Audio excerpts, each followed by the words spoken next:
Assalamualaikum warahmatullahi wabarakatuh. Selamat sore, salam sehat, dan salam bahagia selalu. Teman-teman, berjumpa kembali kita di Desa Institut dalam program Sambel Desa, sama-sama belajar desa. Dan sore hari ini kita akan belajar bersama tentang topik kerjasama desa. Jadi nanti akan ada beberapa pembahasan tentang topik sore hari ini dan hari ini ada pembahasan di bagian satu. Nanti ada kelanjutan di minggu selanjutnya. Dan tetap secara konsisten di setiap hari Kamis ada pemantik yang luar biasa yang selalu memberikan ilmunya kepada kita semua. Beliau adalah Direktur dari Pusbimtek Palira, Bapak Haji Muhammad Nur Razuki SPD. Sebelum kita menyapa beliau, perlu kami sampaikan beberapa hal teman-teman. Jadi mohon maaf 3 hari terakhir ini kami tidak bisa nyambel bareng untuk belajar bareng karena ada kegiatan yang memang tidak bisa kami tinggalkan. Jadi di hari Senin kemarin ada persiapan kegiatan tentang program dari Bupati kami, Bupati Trenggalek, yaitu kegiatan Makaryo Ning Deso atau biasa kita menyebutnya Mening Deh.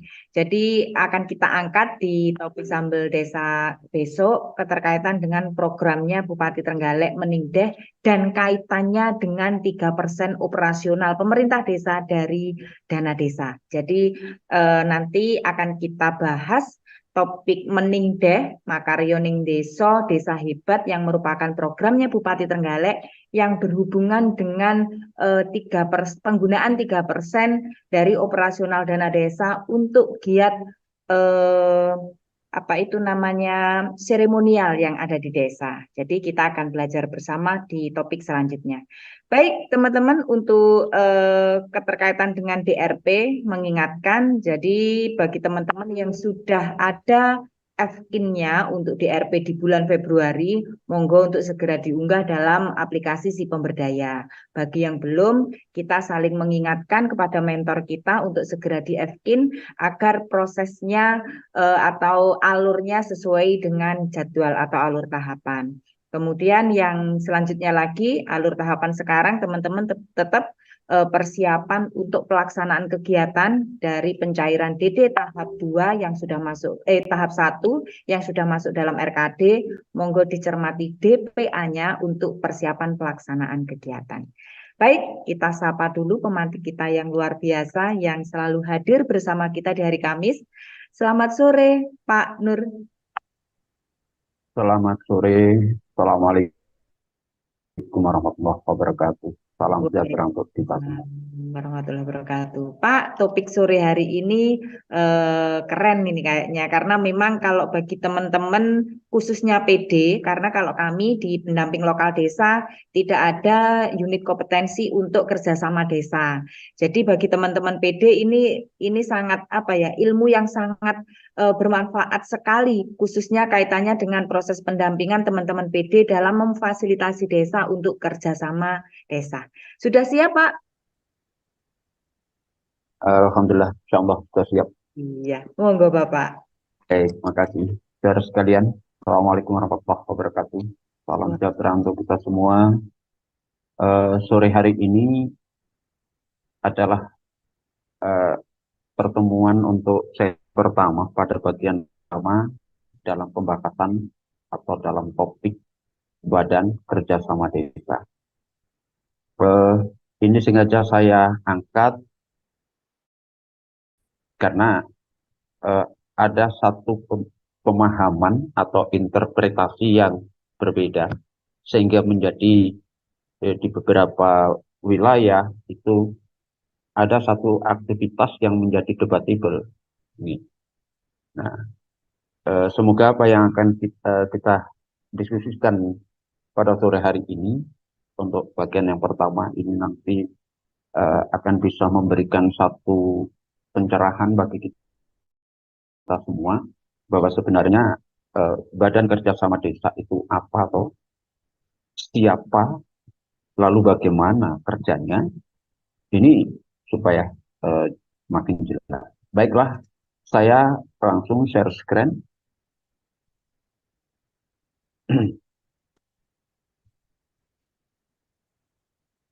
tentang kerjasama desa. Dalam judul saya muat kerjasama desa, sebagaimana judul Peraturan Menteri Dalam Negeri nomor 96 tahun 2017. Dalam pembahasan ini kita akan melakukannya untuk dua sesi. Pada bagian pertama kali ini kita lebih fokus pada badan kerjasama antar desa. Untuk bagian kedua nanti kita akan fokus pada kerjasama desa dengan pihak ketiga. Rujukan hukum yang kita pakai selain daripada Undang-Undang Nomor 6 dan PP 43 peraturan perubahannya, juga kita mengacu pada Permendagri Nomor 111 tahun 2014 ini tentang pedoman penyusunan perundang-undangan di desa atau peraturan di desa. Lalu fokus kita ini akan membedah pada Permendagri Nomor 96 tahun 2017 ini tentang tata cara kerjasama desa. Jadi kita fokus ini. Di samping itu, ya tentunya silakan juga memperdomani perda, pergub daerah masing-masing, dan tentunya penindaklanjutan terhadap perdes, perkades, kepkades di desa masing-masing.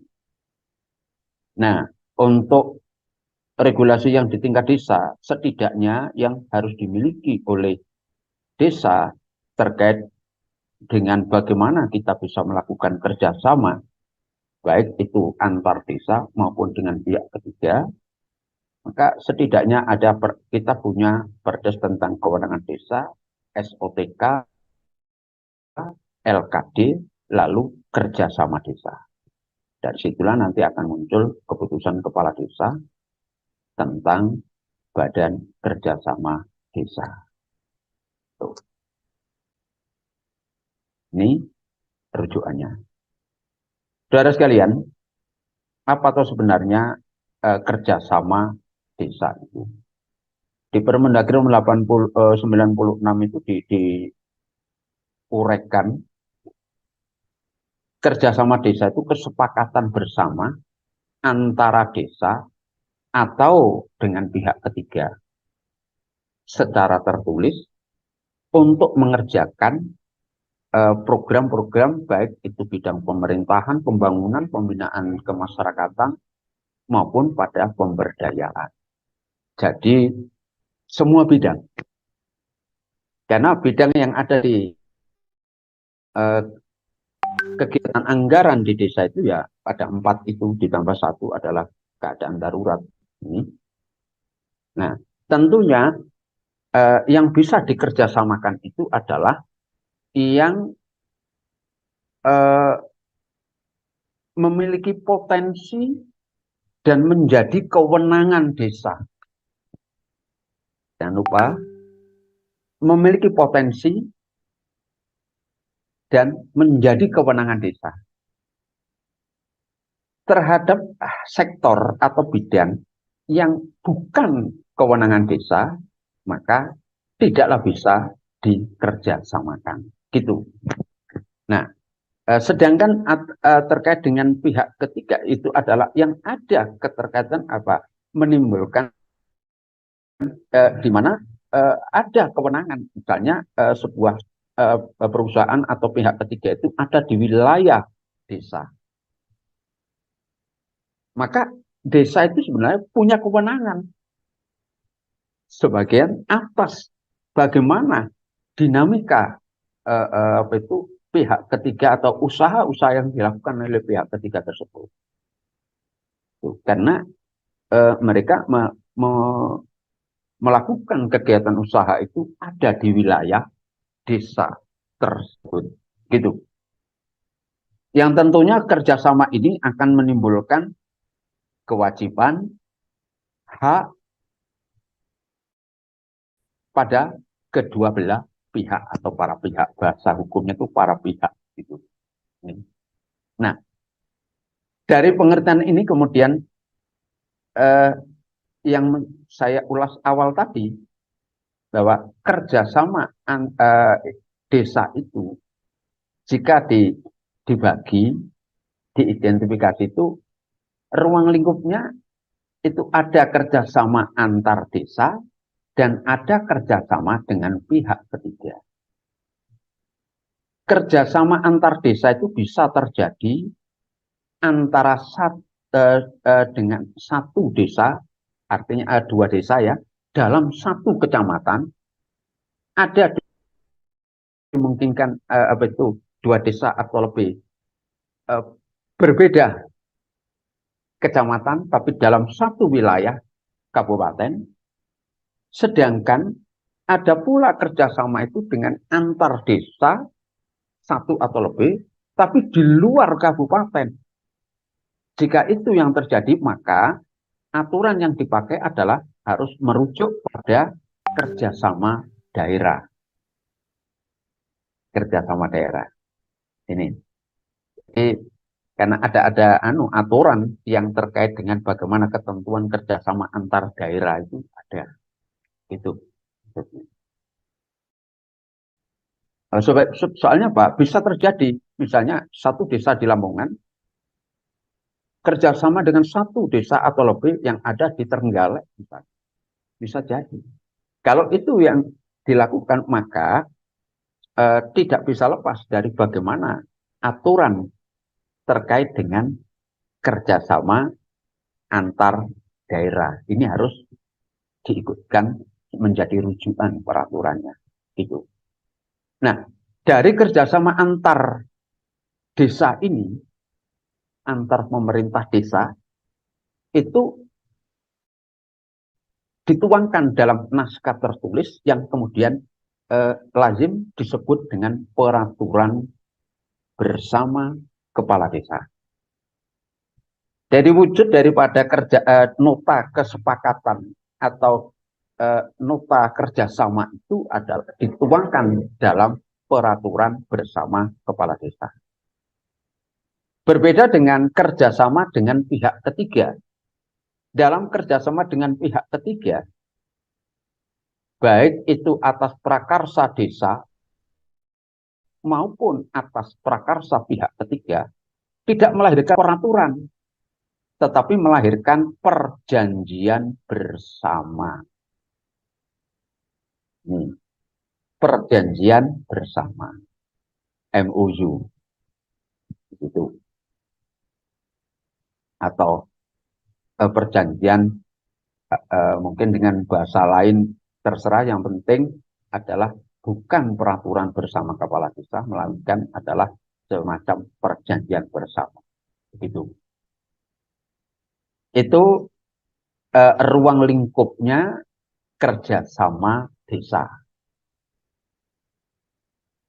Selanjutnya, substansinya, isi daripada kerjasama desa, baik itu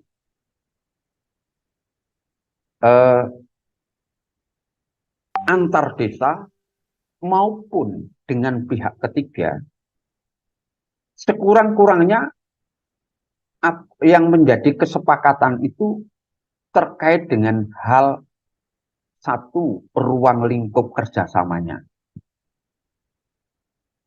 Itu ruang lingkup ini cangkupannya. Yang kedua, bidang kerjasamanya tentang apa, mencakup apa, begitu loh. Kemudian tata cara ketentuan pelaksanaan kerjasamanya bagaimana, SOP-nya, kesepakatan terhadap apa itu mekanismenya bagaimana. Ini yang ketiga, yang keempat adalah jangka waktunya. Jadi harus ada jangka waktu tertentu. Bisa jangka pendek, bisa jangka menengah, bisa jangka panjang. Urusan jangka pendek, menengah, panjang eh, itu tergantung pada kesepakatannya. Misalnya menyepakati kalau pendek itu 1 tahun, ya berarti 1 tahun. Kalau 5 tahun dianggap itu adalah menengah, ya oke, itu menengah. 20 tahun jangka panjang, berarti itu jangka panjang. Karena urusan jangka ini tidak ada rujukan yang mengaturnya, maka jangka waktu itu berdasarkan kesepakatannya. Hak dan kewajibannya diatur. Apa masing-masing pihak ini? Para pihak ini haknya apa saja? Hak di sini dimungkinkan adalah ada perbedaan hak dari pihak satu dengan pihak yang lainnya. Bisa jadi. Kemudian begitu juga kewajiban. Lalu pendanaan. Sumber dananya, sumber anggarannya dari mana? Siapa yang mengelola nanti? Dan seterusnya. Tuh. Kemudian jika terjadi perlu adanya perubahan atau penundaan untuk pelaksanaannya, bahkan juga pembatalannya, bagaimana mekanisme dari ketiga ini, perubahan, penundaan maupun pembatalan ini harus diatur di dalam apa itu permakades atau perjanjian bersama tadi. Karena berlaku keduanya ini. Kemudian jika terjadi perselisihan, bagaimana cara penyelesaiannya? Jadi harus jelas. 8 hal inilah yang menjadi substansi minimal sebuah peraturan yang dibuat bersama antar desa yang kemudian disebut dengan peraturan bersama kepala desa atau peraturan atau perjanjian bersama yang dibuat oleh desa dengan pihak ketiga. Jadi substansinya itu minimal ini dan sama antara antar desa dan pihak ketiga. Itu. Kemudian, saudara sekalian, organisasinya, institusi yang kemudian disebut dengan Badan Kerjasama Desa. Saudara sekalian, Badan Kerjasama Desa itu organisasi atau badan yang berdomisili di desa tersebut. Badan ini kemudian berfungsi menjadi delegasi di dalam setiap melakukan kerjasama baik dengan antar desa maupun pihak ketiga. Saya ulang, ini BKD, Badan Kerjasama Desa. Belum menyentuh BKAD ya. Jadi BKD, organisasinya BKD ini adalah berkedudukan di desa tersebut. Nah, di mana keanggotaan Badan Kerjasama Desa ini, keanggotaannya itu direkrut secara ex officio karena jabatannya. Dari unsur pemerintah desa ada 2 yang permanen menjadi itu bagian daripada BKD ini adalah kepala desa dan sekretaris desa. Sedangkan kaur kasih itu nanti fluktuatif, artinya bisa bongkar pasang sesuai dengan bidang apa nanti yang menjadi kerjasama. Itu.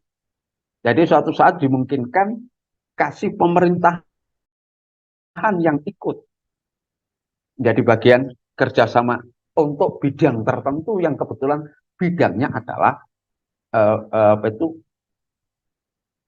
terkait dengan pembidangan atau tugas dan fungsi daripada kasih pemerintahan. Gitu. Kemudian anggota Badan Permusyawaratan Desa atau itu BPD. Ini cukup 1 orang saja, saya kira ini butuh ganjil.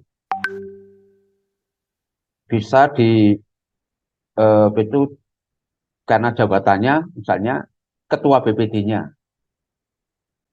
Dan nanti di mana nanti mengaturnya ini sebagai apa dan sebagainya itu diaturnya di Perdes tentang kerjasama desa.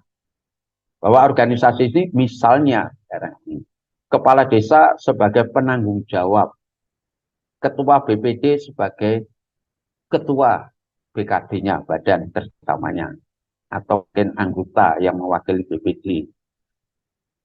Kemudian sekretaris desa sebagai sekretaris daripada BKD ini. Baru kemudian untuk lembaga kemasyarakatan ini sekurang-kurangnya munculkan ketua LPM dan ketua Karang Taruna. Sedangkan untuk urusan keadilan gender, maka ketua PKK masukkan. Selain ada tokoh masyarakat ini, kalau ada kelompok agama, misalnya ada dua kelompok organisasi keagamaan, ikutkan satu orang, siapa yang diikutkan? Baiknya di dalam perdes itu secara ex officio adalah para ketua organisasi kemasyarakatan tersebut. Itu akan enak. Begitu ganti pengurus, ganti ketua, maka dengan sendirinya dia juga otomatis menjadi anggota badan kerjasama desa. Lembaga desa lainnya, bisa lembaga adat atau lembaga LKD lainnya sesuai dengan bidang yang nanti menjadi kerjasamanya. Ketika kerjasama ada kaitan dengan pertanian, maka lembaga yang diajak masuk di dalam urusan satu perumusan perjanjian atau permakadesnya ini nanti, atau BKAD-nya ini nanti, maka munculkan ketua Gapoktan. Sehingga anggota ini adalah karena ex officio, maka di situ yang kedua adalah fluktuatif berdasarkan bidang yang akan dikerjasamakan. Nih, dan BKD ini kedudukan di desa itu secara permanen ex officio. Karena nanti BKD ini ketika melakukan perjanjian atau melakukan kerjasama antar desa, nama BKD ini ketika berkumpul dengan BKD desa lain, maka ini fungsinya sebagai delegasi desa. Dari delegasi desa ini, BKD ini, 2 BKD atau lebih ini berkumpul, disitulah membentuk badan kerjasama antar desa. Untuk kerjasama bidang apa, tentang apa, itu setelah selesai kerjasama itu berhasil merumuskan permakasnya, maka dengan dirinya BKAD itu bubar. Itu ya, BKAD bubar. Jadi bukan BKAD itu bukan organisasi permanen, badan permanen, tidak. Tetapi berdasarkan kebutuhan pada saat melakukan pembakasan atau membuat suatu perjanjian tadi. Ya suatu saat ketika nanti dibutuhkan lagi, maka kumpul lagi, begitu. Dan orangnya mungkin juga akan berbeda, karena kepala desanya sudah ganti, mungkin ketua BPN ganti, begitu. Ini saudara sekalian. Nah, sekarang itu gambaran, nanti kalau kurang jelas ini kita diskusikan. Di dalam melaksanakan pekerjaannya atau tugas dan fungsinya ini, kerjasama antar desa itu alurnya ini antar desa ya, jadi tidak dengan pihak ketiga. Ada 6 tahapan menjadi alur kerjasama. Mulai dari persiapan, kemudian ada penawaran untuk kerjasama, bidang yang dimaksud. Setelah sepakat, maka dilanjutkan dengan menyusun rancangan peraturan bersama kepala desa. Kalau sudah clear, maka ditandatangani, penandatanganan sebagai penetapan, kemudian dilanjutkan dengan pengundangan oleh sekretaris desa masing-masing, baru kemudian dilaksanakan. Isi daripada apa itu permakades tadi, bahasanya isi perjanjiannya tadi. Dan harus ada proses tahapan pelaporan. Bahkan bagi BPT itu nanti ada evaluasi. Bagi camat, bupati itu nanti akan melakukan evaluasi. Tahapannya seperti ini jika diuraikan demikian pada persiapan.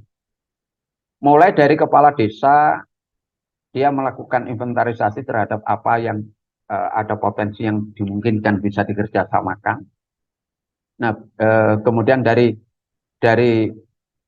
bidang yang dimungkinkan bisa dikerjasamakan itu dibahas dalam musyawarah desa. Berarti diajukan pada BPD untuk dimusyawarah desa, untuk dilakukan musyawarah desa. Bukan musyawarah pemerintah desa ya, musyawarah desa dari keputusannya itu. Nah, dalam menyelenggarakan musyawarah ini dimungkinkan kalau dalam musdes itu nanti sepakat, ya berarti. Kalau tidak, maka tidak bisa diteruskan untuk kerjasama. Nih, hasil musyawarah inilah dapat disepakati, bisa juga tidak disepakati, maksudnya. Nah, bidang atau potensi yang disepakati untuk dikerjasamakan itu harus sesuai dengan hasil musyawarah desa. Ya. Dan bidang tersebut harus ada atau tercantum dalam RPJM desa maupun RKP desa. Jadi tidak boleh seenaknya. Nah, dengan demikian berarti ini kan sesuai dengan berdasarkan kewenangan desa berarti apa? Ada di RPJMD. Yang kaitannya dengan supra desa ya tidak. Gitu. Kemudian baru kemudian menyiapkan informasi, data-data yang lengkap untuk apa? Untuk masuk pada nanti penawaran untuk dikerjasamakan. Setelah disepakati seperti itu, bahan-bahan sudah cukup, baru kemudian kepala desa menghubungi kepala desa lain yang rencana, yang disodori atau ditawari untuk kerjasama. Secara administratif harus muncul surat penawaran, di mana pada surat penawaran ini supaya ada poin-poin yang berisi antara lain, nah ini 8 hal.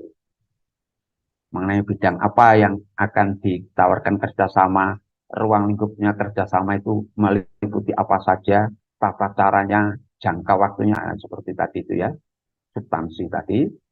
Nah, kalau sudah demikian, maka kalau oke, maka BPD segera melanjutkan musyawarah desa untuk menerima penawaran ini bagi desa yang ditawari. Maka akan melakukan musdes dulu menerima atau tidak. Itu. Kalau sama-sama menerima, maka bisa dilanjutkan dengan menyusun permakades. Permakades disusun. Nah, di dalam penyusunan permakades ini, saya uraikan dengan skema seperti ini. Ya, saya masuk ke ini permakadesnya. Karena dari persiapan menyusun ini, draft sudah dibuat, itu kalau sepakat, dari sama-sama musdesnya sepakat, draft dibuat, maka sampaikanlah surat kepada camat. Untuk apa? Untuk segera camat bisa menindaklanjuti sebagai mediator untuk menyelenggarakan musyawarah badan kerjasama antar desa yang terdiri dari BKD atau delegasi desa 1 dan desa 2. Ini contoh saja 2 desa. Itu. Nah, dalam musyawarah awal ini hal yang harus disepakati setidaknya adalah mengikuti tata tertib BKAD-nya. Tata tertib dalam persidangannya itu musyawarahnya bagaimana. Lalu membentuk strukturnya, badannya ini perlu dibuat. Siapa ketuanya, siapa notulen atau sekretarisnya, dan seterusnya sesuai dengan kebutuhan yang akan dibicarakan dalam kerjasama itu.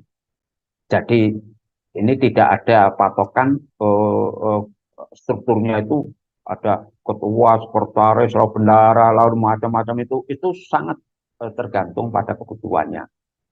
Setidaknya ada ketua, sekretaris, anggota, begitu. Jadi simpelnya bisa kita cukup dengan 3 unsur tadi, unsur ketua, unsur sekretaris, dan unsur anggota. Nih. Kemudian yang ketiga, menyepakati pokok-pokok kerjasamanya. Baru pokok-pokok kerjasamanya disepakati dulu. Setelah itu, masing-masing delegasi kembali ke desanya masing-masing untuk melakukan musyawarah. Dari hasil musyawarah, kembali lagi musyawarah BKAD. Karena pokok-pokok sudah dibicarakan, maka dari pokok-pokok kerjasama itu dirumuskan, dimasukkan dalam sebuah rancangan permakades. Kedua belah pihak membawa rancangan masing-masing. Kemudian dibahas bersama-sama, maka disepakatilah menjadi permakades. Ditandatangani, dalam bahasanya ada ditetapkan oleh pihak-pihak tadi, para kepala desa, kalau ini 2 orang, yang 2 orang. Baru kemudian setelah ditandatangani atau ditetapkan oleh para kepala desa, maka sekretaris desa mengundangkan di desa masing-masing, artinya adalah nomornya itu urut desa masing-masing, lembaran desa masing-masing desa. Tuh. Jadi di dalam tata naskah dinasnya penetapan itu ya ada permakades nomor sekian, desa ini nomor sekian tahun ini, kalau desa yang ini nomornya beda, itu demikian kayaknya. Begitu juga nanti dalam pengundangannya dokumen lembaran desanya juga tentu berbeda antara desa satu dengan yang lain. Baru kemudian disebarluaskan atau disosialisasikan untuk kemudian dilaksanakan dari hasil itu. Kalau memang ada satu kegiatan, ya maka siapa yang dari aturan yang ada di permakades itu. Ini adalah prosesnya. Saudara sekalian, kemudian selanjut, ini tadi penandatanganan, kemudian pelaksanaan, lalu pelaporan. Oh ya, sudah ya.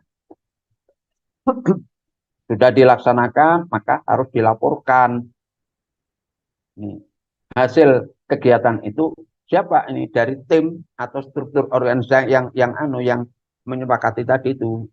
Bagaimana itu pelaksanaan, dia selalu memantau melaksanakan kegiatan sebagaimana yang menjadi amanat daripada permakades tadi, dan sampai juga pelaporan.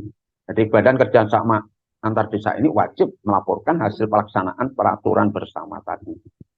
Jadi meskipun dia itu berada di BKD masing-masing, desa masing-masing, tetapi untuk kegiatan tertentu, untuk fase tertentu harus selalu tetap nyambung. Karena misalnya kegiatan hasil permakadesnya itu dilaksanakan oleh pihak yang berbeda, misalnya oleh kaur kasih yang ada di desanya masing-masing, misalnya, atau bersama. Maka di sinilah BKD tetap terus memonitor, memanage, sampai juga dengan melaporkan.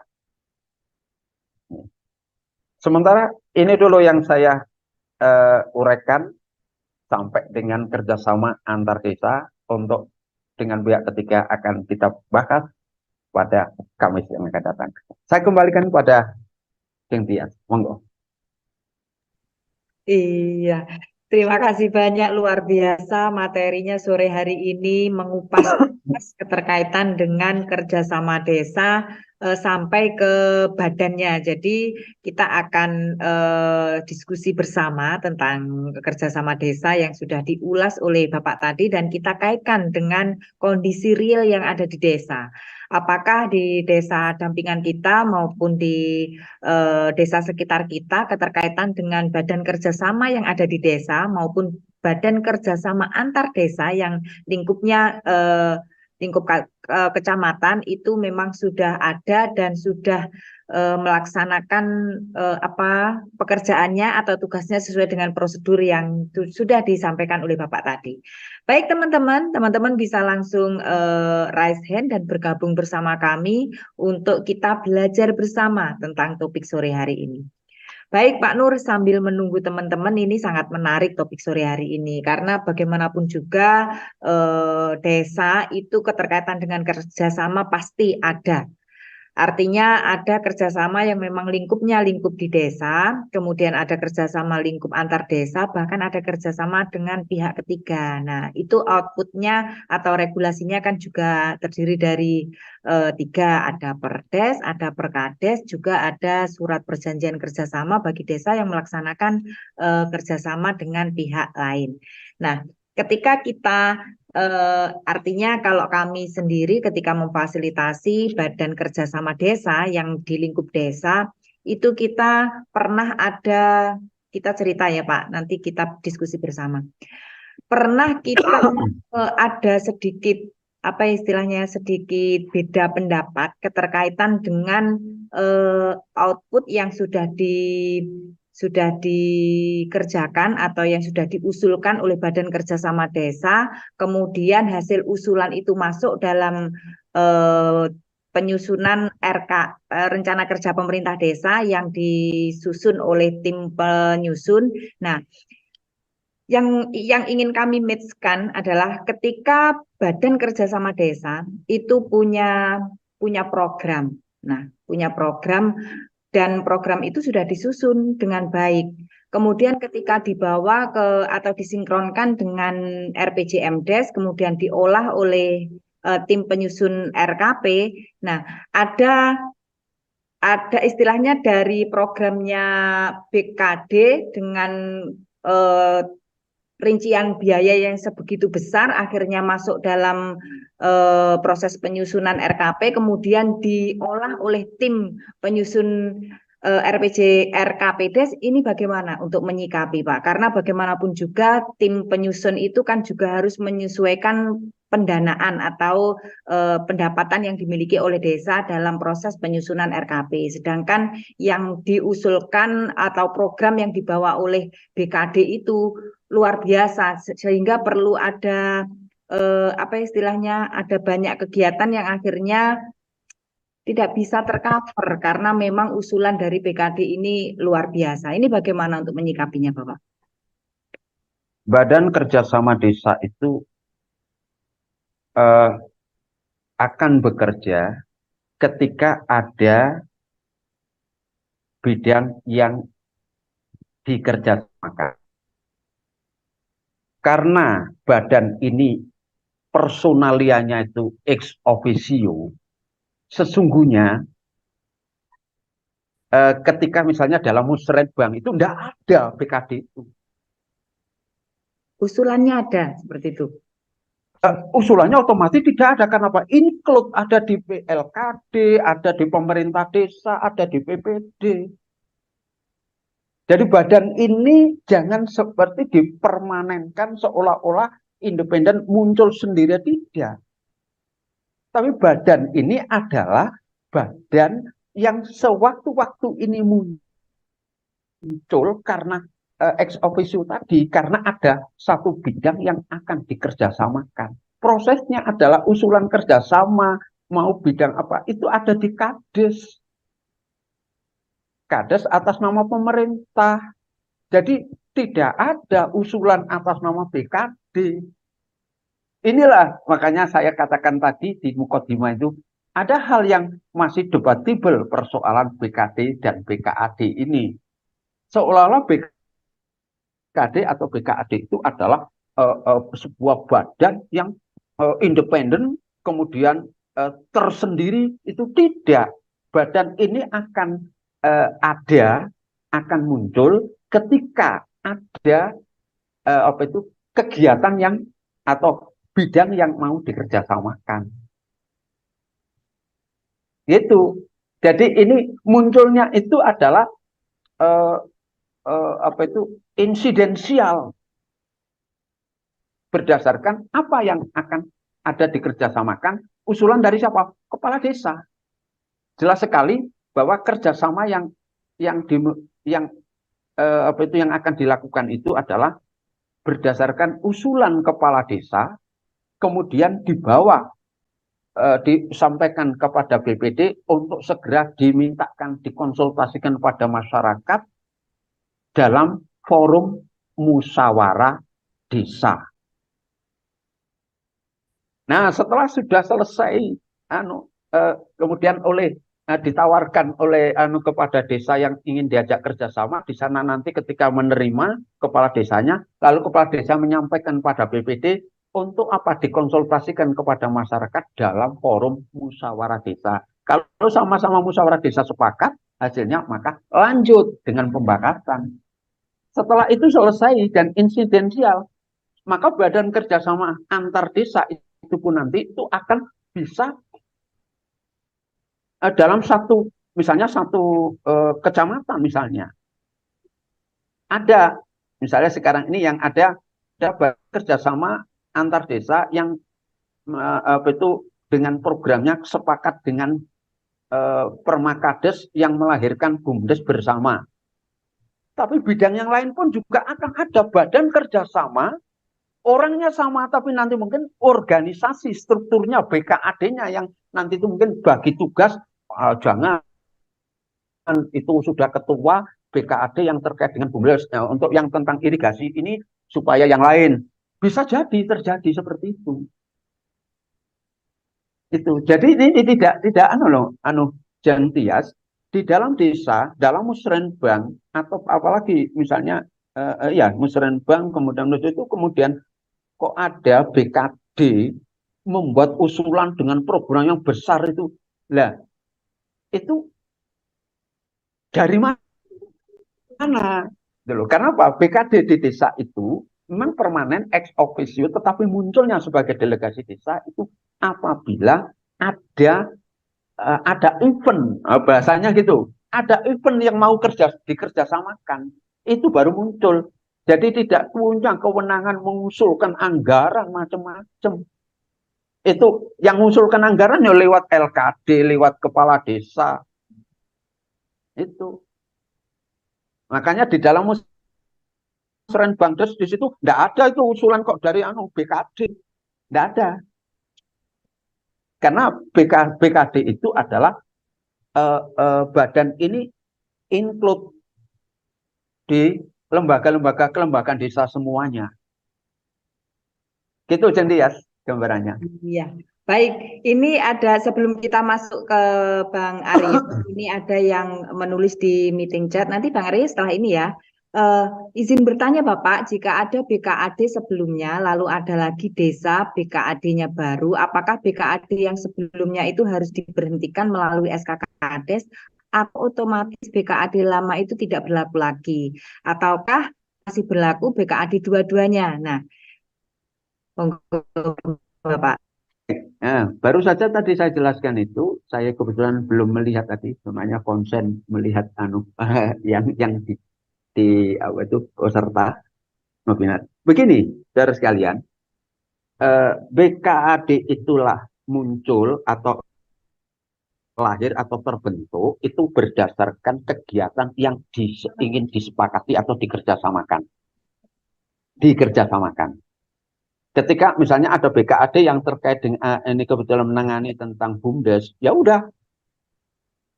Begitu sekarang ada 2 desa atau lebih membuat kerjasama irigasi misalnya, maka muncullah BKAD lagi. Tentunya dengan apa? Mungkin jumlah desa yang berbeda. Kalau BKAD yang dari untuk program BUMDes adalah anggotanya itu seluruh BKD, seluruh desa. Karena BUMDes bersama itu seluruh desa dalam satu wilayah kecamatan. 10 desa, 10 desa. Bisa jadi ada BKAD terkait dengan apa itu irigasi pertanian, hanya 3 desa yang kebetulan ada saluran irigasi yang melintasi 3 desa itu saja. Maka itu juga bisa dibentuk BKAD dengan anggota yang hanya 3 desa itu. Jadi tidak ada kemudian yang BKAD lama dan BKAD baru, tidak ada lama dan baru. Yang ada BKAD untuk bidang apa, BKAD untuk kerjasama apa. Jadi tidak ada lama, tidak ada baru. Berarti Itu. sesuai dengan kebutuhannya. Kalau memang kerjasama desanya hanya 2, Iya, ya BKAD-nya 2 desa. urusi 2 itu untuk satu kecamatan ya lingkup kecamatan gitu ya Pak. Betul. Baik, kita beri kesempatan untuk Mas Aryo langsung. Ya, terima kasih. Assalamualaikum warahmatullahi wabarakatuh. Selamat sore Pak Haji dan Mbak Heri. Langsung aja, kalau kita bicara BKAD, mungkin memori kita akan muncul tentang BKAD PNPM seperti itu. Mungkin hari ini pun juga hampir semua kita terpatri bahwa BKAD itu organ yang ada di masa PNPM seperti itu. Ini saya punya pengalaman ketika saya ingin antar desa itu kerjasama dalam pengelolaan daerah irigasi. Saya waktu itu koordinasi dengan camat, kemudian camat melemparkan ke BKAD seperti itu. Nah, BKAD kan isinya, sepengetahuan saya, itu kan isinya para kepala desa. Para kepala desa tidak seperti yang disampaikan oleh Pak Haji barusan bahwa ternyata, dan saya baru tahu hari ini bahwa BKD itu isinya juga ada anggota BPD, ada LPM segala macamnya. Sementara image yang terbangun di saya utamanya itu BKAD itu isinya para kepala desa. Kemudian camat melemparkan ke para kepala desa yang ada di BKAD. Kemudian BKAD-nya bilang kita ini urusannya adalah UPK kalau BKAD yang ada yang kita ada di dalamnya, kata para kepala desa. Akhirnya kan nggak pernah jelas saya memahami BKAD ini. Itu yang pertama. Yang kedua, saya baru tahu ada istilah BKD. Seperti yang saya sampaikan di awal, saya hanya mengenal yang istilah BKAD. Nah, untuk BKD sendiri ini, apakah penyiapan menuju BKAD? Jadi dia dibentuk oleh satu desa, kemudian dia seperti yang saya pahami dari paparan tadi untuk menjadi delegasi ke BKAD seperti itu. Nah, apakah seperti itu dianya persiapan menuju BKAD atau memang ada BKD sendiri untuk kegiatan sendiri di dalam desa seperti itu, Pak? Terang saya baru mengenal istilah BKD ini dari Pak Haji seperti itu. Ini itu saja dulu. Terima kasih. Wassalamualaikum warahmatullahi wabarakatuh. Waalaikumsalam. Oke, Iya. langsung Haji. Baik. Iya, ya itulah Mas Aryo ya. Maka saya di awal tadi itu saya sampaikan ada debatable. Kenapa? Ada kesalahan untuk menginterpretasi. Lebih-lebih kemarin kemudian ditambah lagi kan ada tiga paling tidak itu ada 3 segmen pemahaman, Mas. Memahami BKAD itu di era PNPM, memahami BKAD itu adalah berdasarkan Permendagri nomor 96. Kemudian tahun kemarin muncul menyisip ada di Permendes bahwasanya semua kegiatan peningkatan kapasitas aparat pemerintah desa itu harus ditangani oleh BKAD. Akhirnya muncul adanya satu interpretasi yang ganda, yang benturan. Maka kalau terjadi seperti ini, maka kita harus meluruskan kepada satu aturan tentang tata kelola BKD ini ada di Permendagri nomor 96. Itu. Dan sebenarnya Mas, sejak zaman PNPM itu yang namanya BKAD itu ya bukan identik hanya kepala desa. Sejak dulu juga sama. Karena apa? Saya melihat Permendagri nomor 96 itu hampir seluruhnya adalah copy paste terhadap apa itu Permendagri sebelumnya tentang Badan Kerjasama Desa. Hampir seluruhnya copy paste, Mas. Artinya sejak tahun 2007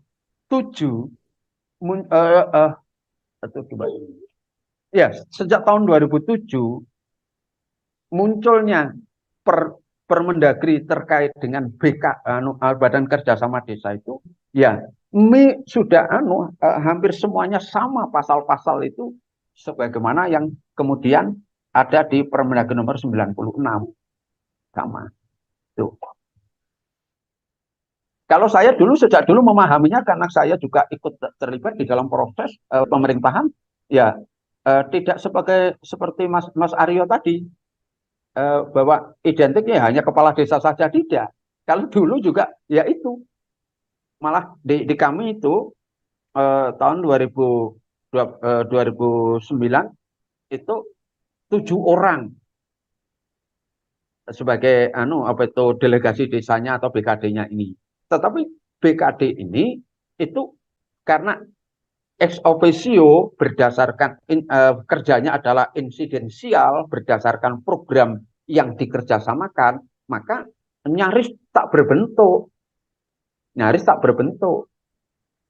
Walaupun itu badan itu ada, badan ini akan kumpul sewaktu-waktu ketika ada yang harus dikerjasamakan.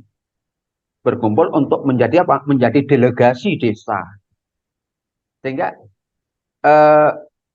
misalnya kalau dengan pihak ketiga, maka yang muncul tanda tangan itu bisa kepala desa, tetapi bukan sebagai kepala desanya, tapi sebagai penanggung jawab BKD.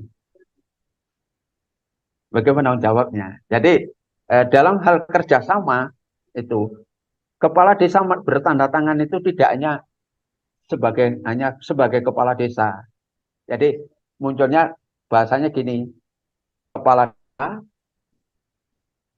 penanggung jawab Badan Kerjasama Desa, misalnya desa itu desa Wonomerto gitu, desa Wonomerto, baru nama kepala desa itu. Itu bedanya kalau tata naskah dinasnya itu akan dua itu. Seperti kalau sebagai pelaksana tugas sebagian. Jadi itu karena apa? Fungsional, Mas. Badan Kerjasama Desa itu struktural, bukan struktural, tetapi fungsional. Badannya atau kelembagaannya atau kelembagaan fungsional. Makanya ex officio, dia menjabat di situ menjadi BKD itu karena jabatan masing-masing kelembagaannya. Tugas berarti apa? Organisasi ini, badan ini adalah badan fungsional, bukan badan struktural. Demikian, Mas Aryo. Ya, untuk BKD sendiri itu sifatnya kayak kolektif kolegial atau ditunjuk satu yang memimpin atau gimana, Pak? Ketika ketemu, misalnya 2 delegasi atau lebih ya, Mas, Ya. dari saya itu. Musyawarah pertama, maka sepakatlah saya sarankan, itu kan dimediasi oleh camat dulu, Mas. Dipimpin oleh camat dulu untuk menentukan bagaimana itu strukturnya. Misalnya camat langsung dipimpin saja salah 2 di antara 1 orang. Silakan sepakatnya bagaimana. Tapi musyawarah pertama ketika ketemu itu semestinya seharusnya adalah camat, Mas, sebagai mediator. Camat yang memimpin untuk menyusun arahkan dulu awal adalah ini struktur organisasinya, karena di situ nanti kalau sudah terbentuk ketua dan sekretaris, maka dengan demikian 2 orang ini yang punya kewenangan tugas untuk melanjutkan memimpin musyawarah. Berarti ada ketua sekretaris sebagai pengemudi dari BKAD ini ya. Benar. Nah, di situ baru muncul itu jadi musyawarah awal itu camat yang memimpin sebagai mediator, sebelum lebih banyak mengambil keputusan dalam musyawarah itu atau menyepakati banyak hal, maka apa? Munculkan dulu atau bakas dulu strukturnya. Siapa ini ketuanya? Misalnya kok ternyata baru sepakat begini, kita tidak pada struktur dulu Pak, kita sepakat saja dulu pimpinan musyawarah dan sekretaris musyawarah, notulen Mas. Berarti dua orang ini memimpin musyawarah itu, tapi sebenarnya bukan ketua BKAD, karena dia hanya memimpin musyawarahnya saja. Misalnya Mas, tapi langkah yang paling efektif ya langsung saja struktur organisasinya cukup dengan ketua, sekretaris, lalu anggota, maka seluruhnya adalah anggota. Begitu. Nih, nah, yang mimpin awal adalah camat, baru kemudian nanti dilimpahkan untuk diteruskan pembakasan mulai tata tertib, kemudian apa itu pokok-pokok yang akan disepakati apa dan atau rancangan sebagai pokok-pokok rancangan permakadesnya itu semuanya muncul lah Mas, misalnya ruang lingkupnya, jangka waktunya, bidangnya, macam-macam perselisihan dan kan di situ semuanya pokok-pokok masalah itu. Jadi 8 substansi itu dibicarakan sebagai pokok-pokok rancangan apa itu yang akan disepakati dan menjadi isi daripada permakades. Untuk untuk pelaksanaan atau operasionalnya, BKAD ini apakah lebih ke fungsi musyawarah atau tempat forum, atau sebaliknya apakah dia misalkan kan ada permakades, ketika permakades itu dilanggar atau tidak diindahkan oleh masyarakat atau warga desa, apakah dia punya fungsi misalkan negur atau apa gitu Pak, BKAD ini? Iya Mas, tergantung pada bagaimana isi dari permakadesnya itu. Maka pasal-pasal yang terkait dengan misalnya apa itu perselisihan, adanya pelanggaran, itu siapa yang punya kewenangan di situ, ini eh, harus muncul misalnya sanksi dan sebagainya. Sama seperti itu loh Mas, misalnya dalam G20 KTT, di sana ada poin-poin yang disepakati. Pada saat itu kan siapa ada yang memimpin. Ya kan Dan forum itu Pak. pemimpin ini ketika sudah selesai, mereka melaksanakan sendiri-sendiri, meratifikasi di negaranya masing-masing kan. Berarti Ketika mereka ini ternyata ada yang tidak melaksanakan maksimal dan sebagainya, itu bisa jadi. Dan di situ ada sanksi-sanksi yang sesuai dengan poin-poin yang ada di permakadesnya. artinya Itu pelaksananya kembali ke desa masing-masing ya. masing-masing ke Artinya desa masing-masing. mungkin diratifikasi di desa tersebut. Misalkan gini, Betul. Pak. Misalkan di tempat saya itu misalkan daerah aliran sungai. Ya. Ini kan sampah dari desa yang ada di hulu akan mengalir ke desa yang ada di hilir kan gitu. Nah, ini jadi polemik. Nah, umpama kemudian Polemik. dijadikan kerjasama antar desa dalam pengelolaan sampah, kemudian ada pelanggaran dari desa di hulu, berarti kan penindaknya atau penegurnya atau ininya desa di hulu atau BKD, Pak? BKAD. BKD. Karena BKAD dibentuk untuk urusan irigasi tadi kan. Hmm. Sepanjang itu masih jangka waktu kerjasamanya masih ada, maka BKAD itu sewaktu-waktu masih bisa memfungsikan diri ke badan ini. Misalnya untuk mengefektifkan, kalau di dalam permakadesnya kebetulan, kalau sampai masih membuang sampah itu akan kena denda, misalnya. Maka BKAD inilah yang menjalankan eksekusi itu. Ini, nah, tapi kalau saling menghormati, akhirnya pun juga kemungkinan kecil kan pelanggaran-pelanggaran itu. Jika kemudian terjadi ada sanksi di dalam permakadesnya harus muncul Mas. Makanya Pak, permakades itu eh, eh, selain bicara tentang hak kewajiban, maka juga di sana tuangkan peraturan yang mengatur tentang pelarangan dan sanksi agar efektif bisa diberlakukan. Kalau tidak, percuma. Hanya hak dan kewajiban, kalau tidak ada larangan apa-apa, ya seenaknya. Apalagi tidak ada sanksinya. Akhirnya apa? Ya sama juga bohong. Perjanjian macam apa, kan begitu. Misalnya sanksinya berupa denda dan macam-macamnya, tergantung kesepakatan itu. Kembali lagi ke isi kesepakatan ya. Saya Iya. tuh kan lagi membayangkan bagaimana misalkan soal sungai tadi, masyarakat desa A yang buang sampah. Kemudian apa ketua BKAD-nya kepala desa desa B. Kan dia kalau menindak warga desa A tadi kan ibaratnya kan dia melangkai rumah orang Eh, istilahnya. Antar desa, Mas. Jadi misalnya di dalam penindakan itu akan rekomendasi daripada badan BKAD kepada kepala desa yang bersangkutan, sehingga Jadi yang menindak tetap kepala desa. Misalnya isi daripada apa itu permakadannya semacam itu, sehingga tidak terjadi intervensi atau apa itu ini offset. Nah, mengobok wilayah orang lain, kan begitu. ya gitu. Ya, Iya. makasih Pak. Ya, Cukup. baik. Kita sebenarnya sudah berada di penghujung acara, tapi masih kita beri Enggak kesempatan, apa-apa, enggak apa-apa, monggo. ya, beri kesempatan untuk Pak Makmun. Monggo Pak, langsung gabung. Halo, Assalamualaikum warahmatullahi wabarakatuh. Waalaikumsalam. Ini selamat sore Pak Jinor, Pak Tias. Jadi begini Pak Jinor, masalah BKAD. Jadi kalau saya melihat BKAD yang SPMPM nanti itu akan bertransformasi nanti ya. Cuma ini ada satu kecamatan ini membentuk BKAD.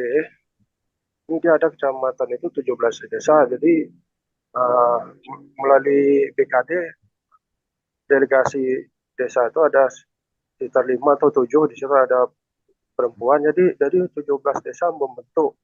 Jadi saya melihat BKD ini seperti permanen dia yang dibentuk ini, apakah tidak paham atau apa. Jadi permanen ini kemarin ada peningkatan kapasitasan 17 kecamatan ini, 17 desa ini BKAD yang melaksanakan harus melalui pintu BKAD. Ini nanti desa itu nanti menyetor uangnya ke BKAD lah yang yang membuat apa. Saya melihat juga di BKAD ini sekretarisnya ada mantan wartawan, jadi desa itu takut juga, sehingga mau tak mau kegiatan ini Intek ini oleh BKAD. Setahu saya seperti Pak Nur tadi bilang insidental.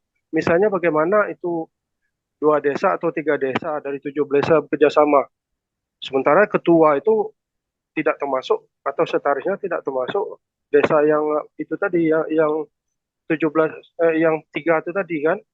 Tentu tak nyambung dia kan. Seharusnya misalnya 2 desa atau 3 desa yang bekerjasama, dia nanti melalui delegasi ini membentuk BKAD. Misalnya 3 desa, inilah delegasi yang 3 desa yang mau kerjasama. Berarti bukan seluruh kecamatan itu, kecuali kerjasama 17 desa itu tadi. Jadi seperti apa? Jadi cuma sekarang salah kaprah. Jadi bagaimana kita memberikan pemahaman kepada BKAD yang di kecamatan itu. Dan setahu saya BKAD ini tidak di-SK-kan oleh camat kan, berita acara atau seperti apa BKAD yang terbentuk ini. Yang 17 itu tadi, itu yang ada yang 2 atau 3 desa atau 4 desa kerjasama, mungkin sesuai kebutuhan dia bentuk BKAD. Berarti kalau yang 17 itu tadi 17 desa bentuk BKAD, mungkin sudah selesai kerjasama, mungkin dianggap bubar dia kan. Mungkin ada yang desa lagi yang kerjasama bidang lain, 3-4 desa, dia bisa membentuk BKAD lagi gitu. Jadi sifatnya tidak permanen dan sifatnya tidak eksklusif BKAD seperti itu, Pak Nur. Terima kasih. Baik, saya mencoba untuk menangkap apa yang disampaikan oleh Mas Makmun. bahwa keanggotaan daripada BKD itu secara ex officio berarti dari kelembagaan desa. Maka tidak bisa itu dimasuki oleh orang-orang yang tidak ada kaitannya langsung sebagai bagian dari kelembagaan desa. Ini pertama. Nih. Yang kedua, bahwa BKAD ini tadi yang karena adanya Permendes yang harus dikelola atau melalui BKAD tadi, Bintek itu tadi, ya jadinya diterjemahkan seperti itu tadi, yang terjadi yang dihadapi oleh Makmun itu. Jadi padahal itu di poin yang ada pasal yang ada di Permendes itu pasal ini bertentangan dengan Permendagri 96. Makanya saya wah akibat dari Permendes ini menjadi sekarang menjadi ada dua interpretasi yang berseberangan akan benturan. Nah, begini Mas Makmun, bahwa BKAD sebagaimana saya sampaikan adalah insidensial dan itu adalah fungsional. Dia tidak ada SK. Karena apa? SK-nya itu ya SK-nya BKD. Itu SK-nya BKD. KTT non-blok enggak ada yang ngasih SK siapa pengurus non-blok, tidak. Itu loh Mas. Nah, tapi delegasi yang ikut di KTT ya presiden yang membuat keputusan delegasi dari Indonesia siapa saja lah, seperti itu sebenarnya.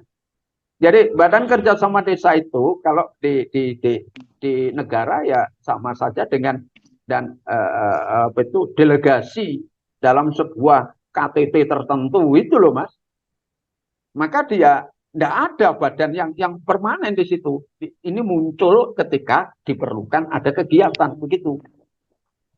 Sepanjang kegiatan itu masih terikat di dalam perjanjian, maka BKD yang terkait hal tersebut tetap jalan. Itu sehingga di dalam satu wilayah itu bisa terjadi ada BKAD-nya lebih dari satu, tapi anggotanya berbeda, ada yang sama, ada yang beda. Kalau hanya 2 desa atau 3 desa berarti hanya 3 desa itu sepakat misalnya dengan cukup dengan atau 5 orang, baiknya adalah gunakan yang ganjil, jumlah ganjil supaya enak. Itu gitu Mas Makmun. Jadi kalau ada sampai mantan wartawan itu salah Mas. Dia coba selain dari persoalan dia mantan wartawan, di desa dia sebagai apa? Dicoba dilihat dulu itu. Karena ternyata di desa dia adalah ketua BPD ya. Dia kan berarti bukan wartawannya Mas, bukan mantan wartawannya, tapi dia posisi di situ adalah karena ketua BPD-nya. Begitu Mas. Jadi kemarin karena ketua BPD itu tadi peningkatan kapasitas kan, BIMTEK itu perangkat desa kan. Udah itu juga peningkatan kapasitas Karang Taruna itu kan. Itu oleh provinsi itu ada melalui BKK, itu masing-masing desa peningkatan kapasitas 7 juta itu. Jadi BKAD yang melaksanakan. Sebenarnya jadi desa itu tak mandiri, seharusnya desa itu bisa melaksanakan sendiri dia. Nanti desa kan ada PKA kan. Jadi itu tadi. Karena itu BKAD semua kegiatan peningkatan kapasitas harus melalui BKAD. Sebenarnya desa ini kan bisa mandiri dia. Mau pergi ketiga mana dia, lembaga mana dia kerjasama. Mungkin sebagai narasumber bisa aja sebenarnya kan. Tapi karena itu harus melalui pintu BKAD nampaknya. Jadi itulah kan salah kaprah itu. Coba informasi ya. Ya, itulah Mas yang saya maksud ini salah satu dari akibat adanya pasal yang ada di kalau nggak salah itu di Permendes itu nomor 8 2022 kemarin itu 21 kalau nggak salah. Iya, nomor 8 itu. Nomor 8 atau nomor berapa itu yang terkait dengan prioritas penggunaan dana desa, Pak? Iya, penggunaannya nomor 7. 21 ya, tahun 2021 kalau nggak salah itu. 7 ya. Iya, akhirnya muncul bahwasanya semuanya harus lewat BKD. lewat BKAD gitu. Nah, ini keliru. Kenapa? Di PKA itu dokumen anggaran itu tidak ada BKAD apakah bisa itu menjadi pihak ketiga. Tidak bisa, dia bukan lembaga fintech, maka tidak punya kewenangan itu. Yang benar adalah lewat BKD di desa itu kerjasama dengan lembaga fintech tersebut. Lalu muncullah perjanjian bersama untuk melaksanakan fintech. Nggih. Itu jadi BKD bukan BKAD. Bukan BKAD. Kalau beberapa desa bersama-sama, maka perjanjiannya itu tetap kepada desa masing-masing. Tetap kepada desa masing-masing. Karena SPJ-nya atau DLPA-nya adalah tugas dari desa masing-masing, PKA masing-masing. Rata-rata biasanya model, Mas, kalau fintech model seperti itu, pasti bingung untuk SPJ-nya. Dokumennya ini siapa narasumbernya, ini daerah kemudian lembaganya melaksanakan ini, ada enggak legalitasnya? Enggak ketemu itu. Karena apa? Fungsional kok BKAD itu. Nah, sebenarnya kalau BPKP misalnya mau meneliti betul ya kena Mas, itu akan jadi temuan. Itu. Oke. Jadi tidak hanya PD tetapi PLD pun juga perlu memahami ini karena untuk meluruskan dimulai dari desa, BKD, tidak BKAD dulu.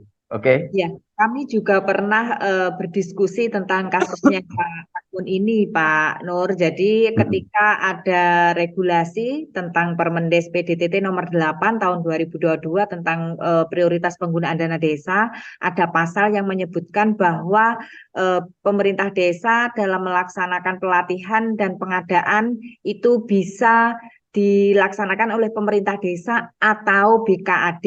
Jadi kalau kita memahami kata atau itu kan ya ada pilihan. Kalau memang pemerintah desa mampu ya pemerintah desa, tapi kalau memang ada apa istilahnya ada komunitas tingkat kecamatan ingin melaksanakan bersama-sama maka juga diwadahi tetapi melalui BKAD yang ada di tingkat kecamatan. Mungkin itu baik, luar biasa Bapak topik sore hari ini ada yang chat kami juga, nanti kita bisa membahasnya lagi di minggu depan. Intinya begini Bapak, bahwa dalam Permendes PDTT nomor 15 tahun 2021 tentang transformasi ex-PNPM menjadi Bumdesma, di situ disebutkan bahwa organ yang ada dalam Bumdesma itu kan keputusan tertinggi ada di MAD, kemudian ada Dewan Penasehat, di Dewan Penasehat itu terdiri dari seluruh kepala desa yang ada di tingkat kecamatan, kemudian ada pengawas. Pengawas ini juga dibentuk di Forum Musyawarah Desa dan ada pelaksana operasional yang menjalankan unit usahanya Bumdesma. Nah, pertanyaannya, dari organ yang ada di Permendes PDTT nomor 15 ini kan tidak disebutkan adanya BKAD di situ. Apakah bisa kita simpulkan bahwa Dewan Pengawas lah yang menjadi pengganti BKD atau memang perlu dibantu BKAD itu sendiri? Nanti kita akan kupas tuntas ini di minggu depan Bapak, karena memang waktunya kita sudah melebihi batas. Jadi teman-teman, kita punya satu materi yang luar biasa untuk minggu depan keterkaitan dengan organ yang ada dalam Bumdesma sesuai dengan Permendes PDTT nomor 15 tahun 2022 tentang 2021 tentang transformasi ex-PNPM menjadi Bumdesma. Di situ jelas disebutkan di pasal-pasalnya bahwa memang tidak ada BKAD, tetapi ada badan pengawas di situ. Nah, apakah memang badan pengawas ini leburan dari BKAD, nanti yang mengambil alih tugas BKAD atau bagaimana, atau memang perlu membentuk BKAD sendiri? Nanti kita akan bahas minggu depan ya Bapak. Jadi ini ada yang japri ke kami terkaitan dengan ini luar biasa teman-teman, karena memang waktu kita terbatas, kita punya jadwal waktu yang terbatas, jadi kita akhiri cukup sampai di sini untuk topik sore hari ini. Sekali lagi kita punya satu PR Pak untuk kita jawab nanti di minggu depan. Oke, siap. Iya. Closing statement untuk topik sore hari ini. Terima kasih. Saudara sekalian, berbicara tentang Badan Kerjasama Desa bermula dari aturan bagaimana desa bisa melakukan kerjasama baik dengan antar pemerintah desa maupun dengan pihak ketiga. Maka ini harus dicermati betul agar tidak salah, tidak hanya persoalan salah interpretasi, tapi salah di dalam implementasi. Ketika salah interpretasi masih mending, tapi kalau salah implementasi maka akan berakibat fatal di dalam apa? Penggunaan dana-dana yang ada di APBD. Sampai ketemu yang minggu depan dalam kelanjutan Badan Kerjasama Desa. Terima kasih. Assalamualaikum warahmatullahi wabarakatuh. Waalaikumsalam warahmatullahi wabarakatuh. Terima kasih Bapak sudah bergabung bersama kami untuk selalu memberikan ilmunya kepada kita semua di Sambal Desa. Dan semoga Bapak selalu dilimpahi kesehatan dan kita bertemu lagi di minggu depan Bapak. Baik, teman-teman, tak terasa kita sudah berada di penghujung acara dan selalu saya berpesan bahwa siapapun kita, dari manapun kita punya peran. Dan dalam berperan, jangan berperan. Sampai jumpa di episode Sambal Desa esok di hari Jumat dengan topik yang menarik. Jadi tetap bergabung dengan kami besok di hari Jumat di jam yang sama, di link yang sama juga. Terima kasih banyak sudah bergabung dengan kami. Salam sehat dan salam bahagia selalu untuk keluarga tercinta. Wassalamualaikum warahmatullahi wabarakatuh.